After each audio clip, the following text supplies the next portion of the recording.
Welcome to Private Banking Strategies Podcast with Vance, Lowe, and Seth Hicks, your secret weapon to protect your assets and never have to start over financially again. Vance and Seth help high net worth individuals, families, business owners, and investors structure an asset-protected, tax-free fortress for their families. Learn how to keep what you earn and use the velocity of money to create your own private banking system. Join us on this journey as we explore the secret strategies of the rich and political elite and help you take total control of your financial security. Now, on to the show. Hello and welcome to Private Banking Strategies Podcast with Vance, Lowe, and Seth Hicks. Vance, how are you today? I'm doing great today, Seth. How are you doing? Doing real well. Glad to bring another topic to folks that we often get, broad level or high-end questions of why do people do private banking strategies? Why people implement these strategies in their lives? Let's kind of dissect why we're getting that question all the time, why people use it. One of the main reasons I'm finding out is they're totally dissatisfied with their money flow. They work hard, but most people feel like they're in a rat race. What is your take on that? Absolutely. Yeah, people all the time tell me they can't keep up with the cost of inflation. They've got expenditures and outflow of cash that they earn, and at the end of the month or the end of the period, they don't seem to have anything to show for it. And their quality of life is decreasing, and that's a primary motivating factor. That's why we have the very first pillar of private banking strategies is asset protection, because when you can protect your assets and keep what you make, you're able to grow what you make. And in the private banking strategies system, you're in a system that is a tax-free economy, compounding and growing. What about the asset protection side with their accounts at bank? How safe are they? Well, in 2012, in the Obama administration, they enacted what's known as the Dodd-Frank Act. And the Dodd-Frank Act was an earthquake in the financial banking industry. And most people didn't even know that it happened. And it was a planned takeover, effectively, of depositors' money.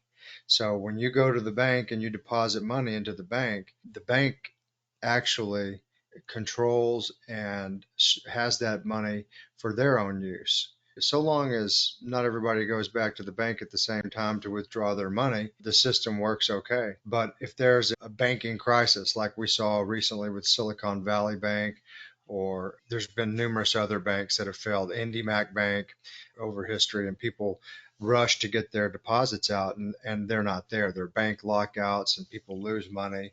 Cyprus was a country that had bail on depositors' money, which is what the Dodd-Frank Act effectively enables. It enables banks to bail in on depositors' money if they're insolvent.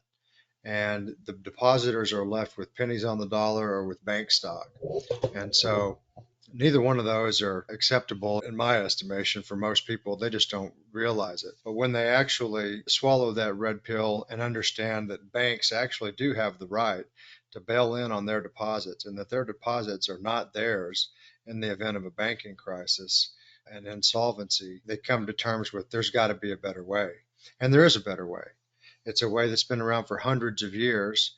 And I'll hand the mic to you for a minute to describe what that banking methodology has been for hundreds of years before branch banking hit our society.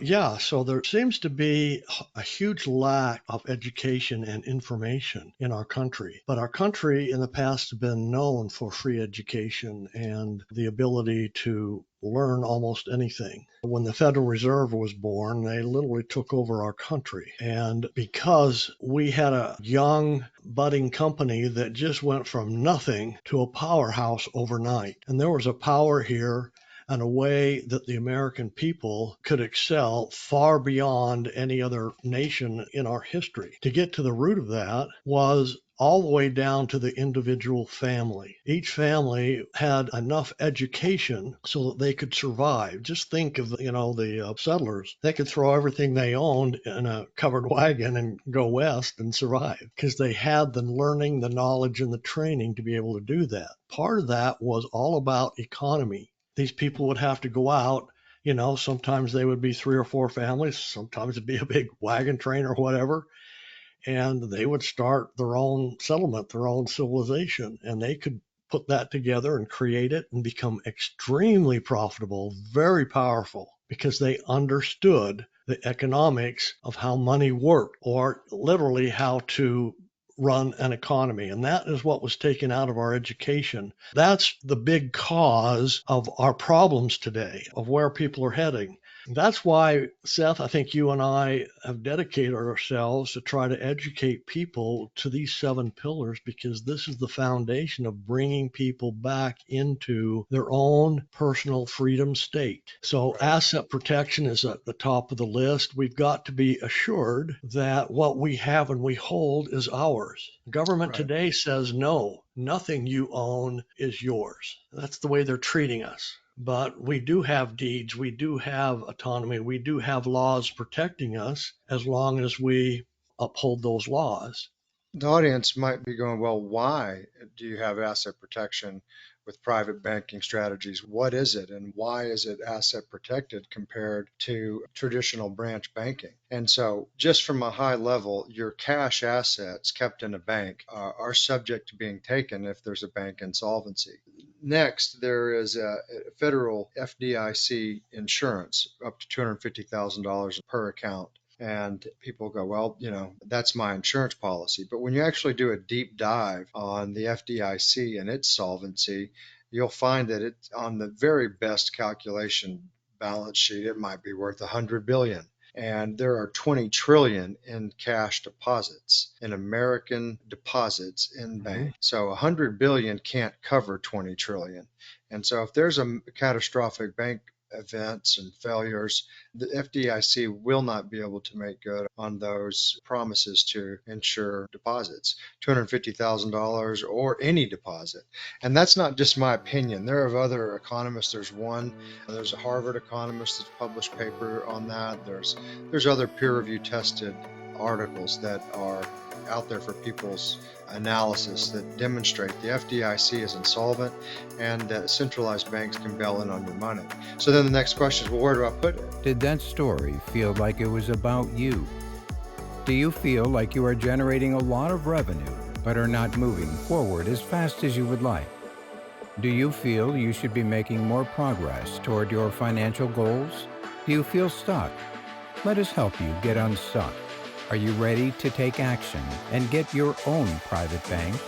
Please visit us at www.privatebankingstrategies.com. The life insurance company was the financial heart and blood of America. We didn't have banks, but we did have life insurance. Back then it was deeds, precious metals, things like that, and an agent would take care of that for a fee. And then pretty soon new companies started to form as the need arose, and the policy holders were the owners. They set up their own system, their own banking, so that they could handle that, and they stored their money in these accounts. These accounts had wrought iron-clad guarantees on a death benefit, on earnings, and the availability to access your money and put it back. So they would literally self-finance everything in these contracts because they understood the economy of money. They then used their money wisely, and they got it back with interest, plus the interest that it was making inside the contract. They came out very, very well. These were wonderful opportunities and contracts. It was very healthy. Everybody understood the flow of money, and the safe haven was the insurance companies. Bring that forward today, they carry a dispensation because these insurance companies were here up and running full blown before the IRS. And so they carry dispensations. If they have, according to my understanding, if they have accounts, if they hold their accounts at banks, which I'm sure they do, they have a dispensation that does not affect them in any way. Dodd-Frank Act laws, things like that. Can that change in the future? Maybe government can make that happen. They did come in and make one big change back in the late 70s, but that's been it. I think even government is reluctant to do that because they know the financial safe haven and where all the experts live are in life insurance companies. And that's where banks and government store their safe money, is in life insurance companies. So they don't want to disturb that. And that was the secret of America's success. We understood how to do that, how powerful the family was. We didn't pay taxes back then. We made money. Government actually made a profit. Can you imagine that? Instead of being a deficit of what, $3 or $4 trillion now, they actually had a profit back Right. when the IRS was first put in. And one of the reasons that the life insurance companies, their solvency is diametrically different than centralized banks is because of something called fractionalized banking and derivative lending. And the centralized banks engage in fractionalized lending. That means when you bring in $100,000 and deposit it in the bank, they take 10% at most and keep that in reserve. And they take the other $90,000 that you just handed them and they loan it out to other people at interest. And they make money off the money that you just brought in, and they don't pay you anything. You're not a partner in that. You don't get any interest payments. You don't get any dividends from that bank. In fact, you get fees and you get, hassled when you want to get your money out. That's called fractionalized banking and derivative lending. Insurance companies cannot engage in that. They're regulated state by state, not by the federal government, and they all require a one-to-one cash reserve. So they have to have complete liquidity for death benefits, complete liquidity for your money when you come to get your money. Say, hey, I want my money wired here. It's there. And so we don't have any trouble getting money out of banks. They don't ask questions from your life insurance company. Rather, they don't ask questions when you pull your money out. They don't ask questions for purpose of funds or any type of financial prying like your typical banks do nowadays. One of the cornerstones, like we said, asset protection, and we kind of dived into that and discussed how the difference between centralized banks like Wells Fargo, Bank of America, Chase, JP Morgan Chase, all of these big box banks, or even other banks that are regulated by central banking policies, operate on derivative lending, whereas your life insurance companies, they don't. And so your money is safe there and fully accessible and without questions. So once it's in that system, Vance, the private banking strategy system within a whole life insurance contract that we structure in a very particular way, are there any taxes on the money in your life insurance contract? This seems to be an unknown factor that I've always grown up with, and most people don't know the answer to this question. But the answer is no, it is not taxable. The gains inside the contract are we're going to call it tax advantaged. The IRS will try to go after anything they think they can get away with. But the law says that money inside the contract, it's not reportable. The insurance companies do not file any form with the IRS or do anything of that nature. If we're following, certain modern day guidelines, that money is literally just private. Nobody knows where it's at except the life insurance company and you. So the gains on it, there's a guaranteed rate of return. That is not taxable. You can pull that out totally tax-free. You can figure out a way to make it taxable after you've pulled out your basis, we'll call it. In addition to that, you get profits of the life insurance company. And what that profit is, it is a return of premium, and that is not taxable. And again, Uncle Sam or the IRS will say, well, there's got to be a point where we can start robbing you again.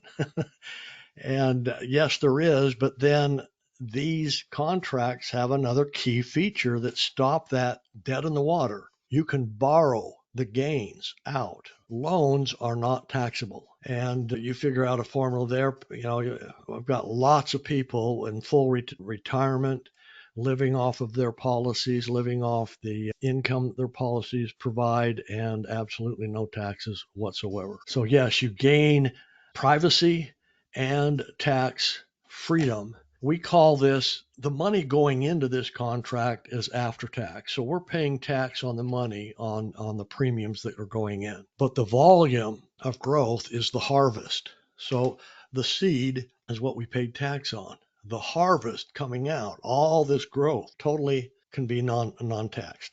Right. And it's actually the Internal Revenue Code 7702, which specifies that these contracts are not taxable. That's why the ultra wealthy politicians and politically elite use these for that tax benefit. Like I said, Internal Revenue Code 7702 says that the money once inside the policy is not taxable. So the insurance companies don't raise their hands and file 1099s or W-2s or any type of tax form, and it's a financially private transaction. So what we've been talking about with asset protection and tax-free economies within your private banking strategies is a fundamental cornerstone of why people choose to implement these strategies. And in the meantime, if you're waiting for the next publication, you want to learn more about it, you can do that, folks, on our website at privatebankingstrategies.com. It's privatebankingstrategies.com. And there you can exchange your email for a red pill book that Vance and I have written titled What the Banks Don't Want You to Know. And therein you're going to discover some concepts and some ideas like we're talking about here that may revolutionize your whole thinking. If that resonates with you, continue to listen to the podcast, continue to digest some of the information that you'll get by email. And eventually, if those things are resonating with you and making sense, we want you to set up an exploratory call with Vance. And you can do that through links that we provide in emails. And that's really our process for walking people into private banking strategies. Did that story feel like it was about you? Do you feel you should be making more progress toward your financial goals? Do you feel stuck? Let us help you get unstuck. Are you ready to take action and get your own private bank? Please visit us at www.privatebankingstrategies.com. Thank you for listening to the Private Banking Strategies Podcast. Click the subscribe button below to be notified when new episodes become available.